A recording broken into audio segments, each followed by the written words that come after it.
ओम श्रीं ह्रीं क्लीं ग्लौं गं गणपतये नमः वरवरद सर्वजनं मे वशमानय स्वाहा। ओम ऐं ह्रीं श्रीं श्रीमात्रे नमः शिवशक्त्यैकरूपिण्यै नमः। ओम नमः शिवाय। ओम ओम ओम श्री गुरुभ्यो नमो गिरिजल्लवेणुगोपाल दत्तात्रेय नमः। ओम त्रां दत्तात्रेयाय नमः। ओम दत्तात्रेयाय विद्महे त्रिपुत्राय धीमहि तन्नो दत्त प्रचोदयात्। ఈ దత్తాత్రేయ హృదయం ఒకటవ భాగం. పార్వత్యువాచ దేవశంకర సర్వేశ భక్తానామభయప్రద విజ్ఞప్తిం శృణు మే శంభో నరాణాం హితకారణం. ఈశ్వర ఉవాచ వద ప్రియే మహాభాగే భక్తానుగ్రహకారిణి. పార్వత్యువాచ దేవదేవస్య దత్తస్య హృదయం బ్రూహి మే ప్రభో సర్వారిష్టహరం పుణ్యం జనానాం ముక్తిమార్గదం. ఈశ్వర ఉవాచ శృణుదేవి మహాభాగే హృదయం పరమాద్భుతం ఆదినాథస్య దత్తస్య హృదయం సర్వకామదం. అస్య శ్రీదత్తాత్రేయ హృదయ మహామంత్రస్య శ్రీ భగవాన్ ఈశ్వరో ఋషి అనుష్టుప్ఛందః హే చ స్వరూపదత్తాత్రేయో దేవత. ఆం బీజం హ్రీం శక్తి క్రోం కీలకం శ్రీదత్తాత్రేయ ప్రసాదసిచ్యద్దే జపే వినియోగ ద్రామిత్యాదికరహృదయాదిన్యాసః ధ్యానం. శ్రీబాలచంద్రశోభితకిరీటినం పుష్పహారమణియుక్తవక్షగం వక్షగం పీతవస్త్రమణిశోభితమధ్యం ప్రణమామ్యనసూయోద్భవదత్తం. దత్తం సనాతనం నిత్యం నిర్వికల్పం నిరామయం హరం శివం మహాదేవం సర్వభూతోపకారకం నారాయణం మహావిష్ణుం సర్గస్థిత్యంతకారణం నిరాకారం చ సర్వేశం కార్తవీర్యవరప్రదం అత్రిపుత్రం మహాతేజం మునివంద్యం జనార్దనం ద్రాంబీజవరదం శుద్ధం హ్రీం బీజేన సమన్వితం శరణ్యం శాశ్వతం యుక్తం మాయయా చ గుణాన్వితం త్రిగుణం త్రిగుణాతీతం త్రియామాపతిమౌళికం రామం రమాపతిం కృష్ణం గోవిందం పీతవాససం దిగంబరం నాగహారం వ్యాఘ్రచర్మోత్తరీయకం భస్మగంధాదిలిప్తాంగం మాయాముక్తం జగత్పతిం నిర్గుణం చ గుణోపేతం విశ్వవ్యాపినమీశ్వరం ధ్యాత్వా దేవం మహాత్మానం విశ్వవంద్యం ప్రభుం గురుం కిరీటకుండలాభ్యాం చ యుక్తం రాజీవలోచనం చంద్రానుజం చంద్రవక్తం వక్తం రుద్రమింద్రాదివందితం అనసూయా వక్త్రపద్మ దినేశమమరాధిపం. దేవదేవ మహాయోగిన్ అభ్యాసనాదివందిత నారాయణ విరూపాక్ష దత్తాత్రేయ నమోస్తుతే. అనంతకమలాకాంత ఔదుంబరస్థిత ప్రభో నిరంజన మహాయోగిన్ దత్తాత్రేయ నమోస్తుతే. మహాబాహో మునిమణి సర్వవిద్యా విశారద స్థావరం జంగమానాంచ దత్తాత్రేయ నమోస్తుతే. ఐంద్రియం పాతు మహావీరో వక్మ్యాం ప్రణవపూర్వకం యాం యాం దత్తాత్రేయో రక్షే నైరుత్యాం భక్తవత్సలః. ప్రతీచ్యాం పాతు యోగీతో యోగీనాం హృదయే స్థితః. అనిల్యాం వరదశంభో కౌబేర్యాం చ జగత్ప్రభుః. ఈశాన్యాం పాతు మే రామో ఊర్ధ్వం పాతు మహామునిః. షడక్షరో మహామంత్రః పాత్వదస్వాదస్సాత్ జగత్పతిః.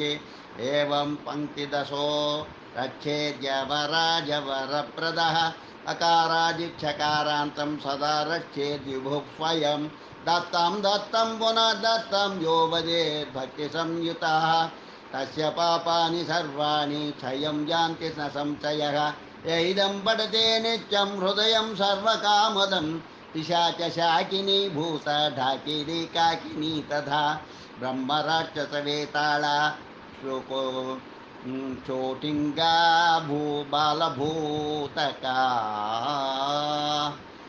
गच्छन्ति पठना देवानात्र कार्या विचारणा अपवर्गप्रदं साक्षात् मनोरथप्रपूरकम् एकवारं द्विवारं च त्रिवारं च पठेन्नरः जन्ममृत्युं च दुःखं च सुखं प्राप्नोति भक्तिमान् गोपनीयं प्रयत्नेन जननी जारवत्प्रये न देयमिदं स्तोत्रं हृदयाख्यं च भामिनि गुरुभक्ताय भक्ताय दातव्यम् अन्यथा न प्रकाशये तव स्नेहाच्च खदितं भक्तिं ज्ञात्वा मया शुभे दत्तात्रेयस्य कृपया स भवेत् दीर्घमायुकः इति श्रीरुद्रयामले शिवपार्वती संवादे श्रीदत्तात्रेयहृदयं ఒకటవ భాగం సంపూర్ణం. ఓం ద్రాం దత్తాత్రేయాయ నమః. ఓం ద్రాం దత్తాత్రేయాయ నమః. దత్తాత్రేయాయ నమః. ఓం ద్రాం దత్తాత్రేయాయ నమః. ఓం ద్రాం దత్తాత్రేయాయ నమః. ఈ దత్తాత్రేయ హృదయం రెండవ భాగం అద్య కరిష్యే నమః. అస్య శ్రీ దత్తాత్రేయ హృదయరాజ మహామంత్రస్య కాళాకర్షణ ఋషి జగతి ఛందః శ్రీ దత్తాత్రేయో దేవత ఆం బీజం హిరీం శక్తి క్రోం కీలకం శ్రీ దత్తాత్రేయ ప్రసాద శిత్యర్థే జపే వినియోగ ద్రామిత్యాది షడంగన్యాసః. నమో నమః శ్రీ మునివందితాయ. నమో నమః శ్రీ గురురూపకాయ. నమో నమః శ్రీ భవహరణాయ. నమో నమః శ్రీమనుతల్పకాయ. విశ్వేశ్వరో నీలకంఠో మహాదేవో మహేశ్వరః. హరే కృష్ణో వాసుదేవో మాధవో మధుసూదనః. జనకశ్చ శతానందో వేదవేద్యో పితామహః. త్రిమూర్తిరూపో భగవాన్ దత్తాత్రేయో గురుం నమః. పంచాననో మహాదేవో గౌరీమానసభాస్కరః. బ్రహ్మవాదో సుఖాసీనో సురలోకవరప్రదః. వేదాననో వేదరూపో ముక్తిమార్గప్రకాశకः. త్రిమూర్తిరూపో భగవాన్ దత్తాత్రేయో గురుం నమః. కర్పూరగౌరవాన్నాంగో జైరజా మనోరంజకः. శ్యామాభः శ్రీనివాసో యో భక్తవాంఛితాదాయకः. పీతరత్నాంగవర్ణాంగో గాయత్ర్యాత్మపలాపప్రలాపకः. త్రిమూర్తిరూపో భగవాన్ దత్తాత్రేయో గురుం నమః. త్రిపంచనయనో రుద్రో యో మహాభైరవాంతకः. ద్విదళాక్షో మహాకాయో కేశవో మాధవో హరిః. అష్టాక్షో వేదసారంగో శ్రీసుతో యజ్ఞకారణः.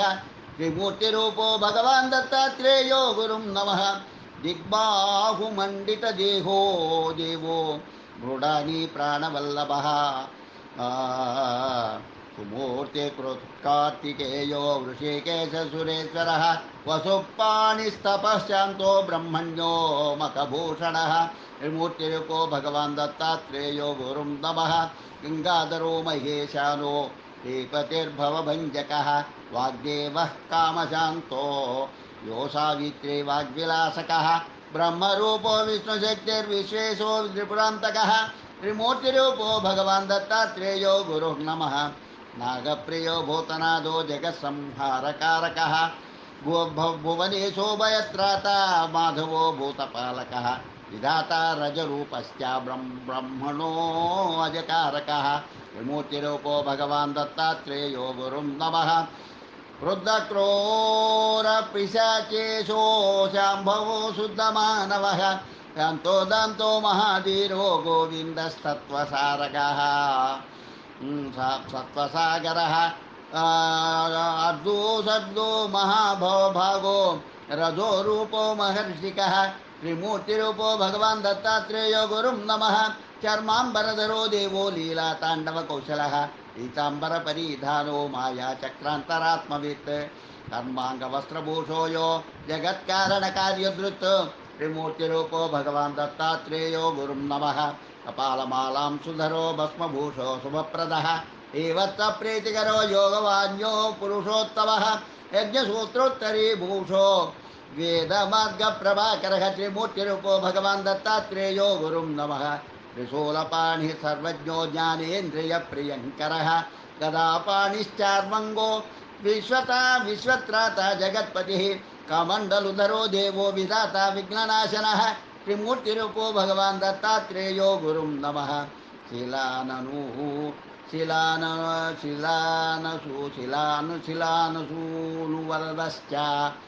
వరదశ్చండాం సుశ్చండ విక్రమः అరుణో విరజోదాత భక్తిమానసబోధక పద్మాసనో పద్మవేత్త హంసమానసవంజరः త్రిమూర్తిరూపో భగవాన్ దత్తాత్రేయో గురుం నమః యచ్చేవం దత్తహృదయం ఏకభక్తా భక్త్యా పఠేన్నరः భుక్తిముక్తిప్రదం లోకే దత్త సాయుజ్యమాప్నుయాత్ ధనకామే పుత్రకామే నానాకామే అహేతుకే పఠనాత్ సాధకేభ్యశ్చ సర్వకామఫలప్రదం మంత్రమాత్రం సముచ్చార్య దశదోష నివారకం సిద్ధమంత్రో భవత్యేవం నాత్ర కార్య విచారణ ఇదం హృదయమాహాత్మ్యం త్రిషు లోకేషు దుర్లభం సాక్షాత్కారప్రదం స్తోత్రం సత్యం సత్యం వదామ్యహం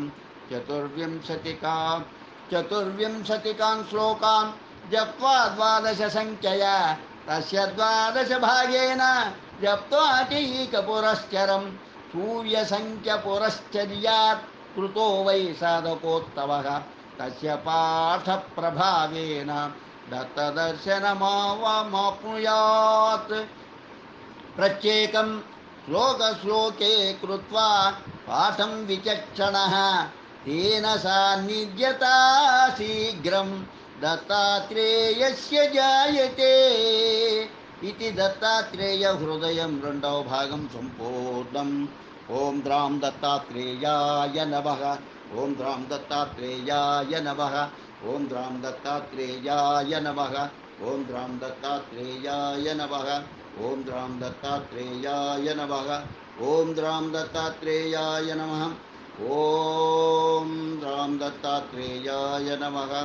ఓం దత్తాత్రేయం మహాత్మానం వరదం భక్తవత్సలం ప్రపన్నాతిహరం వందే మృగామి సనోబతో దత్తాత్రేయాయ విద్మహే త్రిపుత్రాయ ధీమహి తన్నో దత్తః ప్రచోదయాత్. లోకా సమస్తా సుఖినో భవంతు. లోకా సమస్తా సుఖినో భవంతు. లోకా సమస్తా సుఖినో భవంతు. ఓం శాంతి శాంతి శాంతి. స్వస్తి.